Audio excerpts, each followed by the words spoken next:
J'ai failli me faire avoir partie 3. Les amis, ça fait 2 parties que vous écoutez. N'oubliez surtout pas, partagez à vos amis afin de les alerter parce que ça peut arriver à n'importe qui.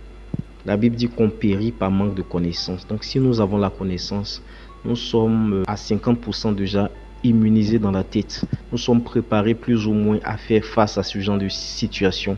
Donc si je prends la peine de partager un bout de vie avec vous, c'est déjà pour vous alerter et pour vous éviter de faire les mêmes erreurs que moi. Je me suis fait avoir partie 3, c'est parti. Les amis, je vous assure que la dame dont je parle est une fille extraordinaire. Elle est belle à tomber par terre. Elle est vraiment belle. Mais sur le coup, toute mon inspiration est descendue direct, quoi. Elle était dans un état second. Je n'en revenais pas. C'est comme ça que je me suis rhabillé. J'ai laissé tomber le projet et je suis revenu m'asseoir dans ce qui faisait office de salon. Quelques minutes plus tard, elle s'est rhabillée et elle m'a rejoint. Je peux vous dire que les causeries d'après, c'était froid, c'était glacial. On ne savait plus trop quoi faire.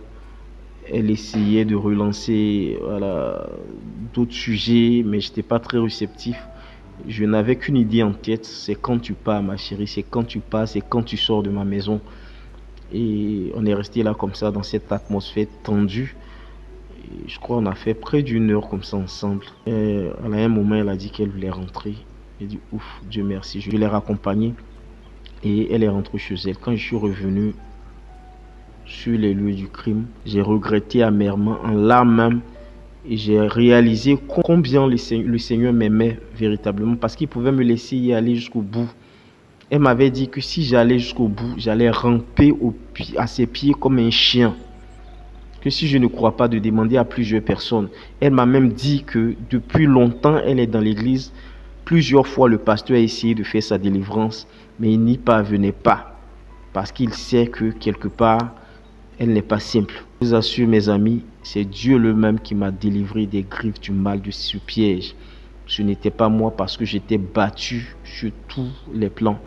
Dieu a eu pitié de moi, il m'a délivré et je suis reconnaissant envers lui pour cette étape de ma vie.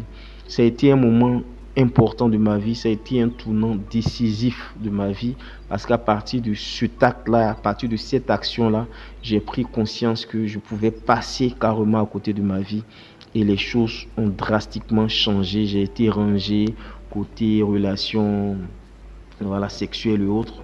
Et ça a été l'un des pas importants de ma croissance spirituelle. À partir de ce jour-là, j'ai mis de l'ordre dans ma vie et les choses ont changé.